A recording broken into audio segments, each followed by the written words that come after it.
High সবাইকে নতুন একটা ব্লগ ভিডিওতে স্বাগত জানাই। মালাপ্পুরম আজকে এসেছি মালাপ্পুরমে। আমাদের এর্নাকুলাম থেকে অনেক দূর, 150 কিলোমিটার দূর। মালাপ্পুরমে একটা কাজের সন্ধানে কাজ দেখতে এসেছিলাম। তো বর্তমানে আমি আছি মালাপ্পুরম বিচ, সমুদ্রের ধারে। আপনারা দেখতে পাচ্ছেন সমুদ্রের পিছনে বড় বড় অনেক ঢেউ আসছে। আমাদের পরবর্তী কাজ এখানেই হবে।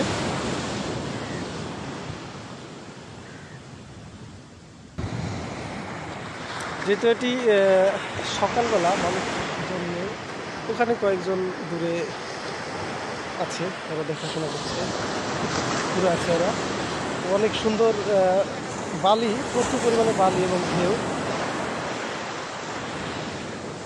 এখন বর্তমানে যেখানে আছি সেখানে যে পাথরগুলো আপনারা দেখতে পাচ্ছেন, ওই পাথর পর্যন্ত জল আসে, কারণ হয়তো ভাটা হয়ে আছে, কারণ জোয়ার আসেনি, যে কারণে হয়তো আসছে না। তো ভয়ঙ্কর পরিমাণে ঢেউ কিন্তু আপনারা দেখতে পাচ্ছেন, এবং লবণাক্ত জল কিন্তু।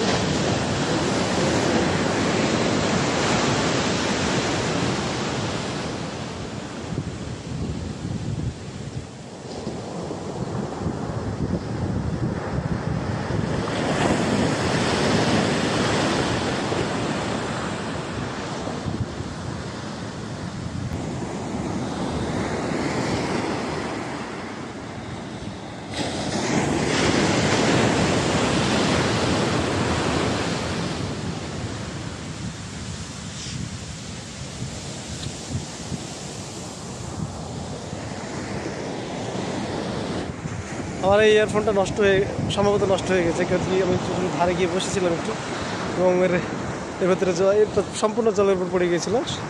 স্রোতের সঙ্গে নিচে চলে যায়নি, এটাই ভালো। জানি না কী হবে, চালু আছে কিনা জানছি না, এবং অফ হয়ে গেছে, মনে হয় নষ্ট হয়ে গেছে।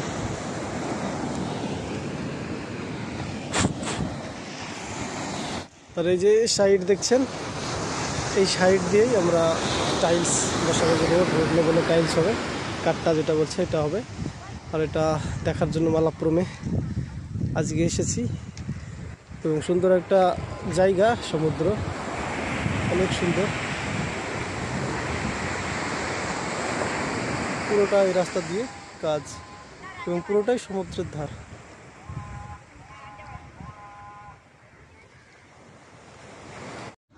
আর এটা হচ্ছে তার সাথে মনোরম একটা দৃশ্য, পুকুর, স্নান করার জায়গা, ঠিক আছে, অনেক সুন্দর। দেখুন মালাপ্পুরম, এটা দুপুর সকালের সিন, বিকালে হলে আরো সুন্দর লাগবে। এবং কি পরিমাণে নারকেল গাছ আপনারা দেখতে পাচ্ছেন, এখানে লাগিয়ে রেখেছিলাম আমি ছোটকালে।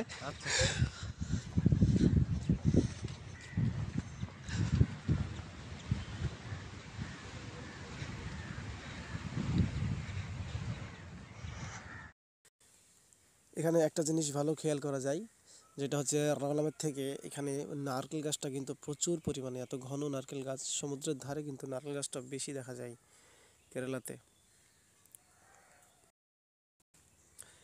হিন্দি একটা সিনেমা আমরা দেখেছিলাম, যে কমেডি, নারকেল গাছের ডাবলিউ, যেখানে ডাবলিউ নিচে টাকা পোতা থাকে। তো আমার মনে হয় এখানে সেই ডাবলিউ নয়, এখানে ইংরেজির বোধহয় সমস্ত অক্ষরই এখানে পাওয়া যাবে, দেখে এরকম মনে হচ্ছে।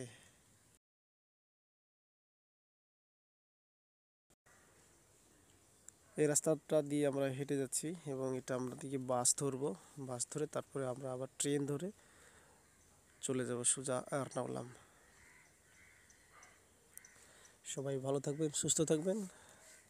সবাইকে এতক্ষণ সঙ্গে থাকার জন্য অসংখ্য ধন্যবাদ।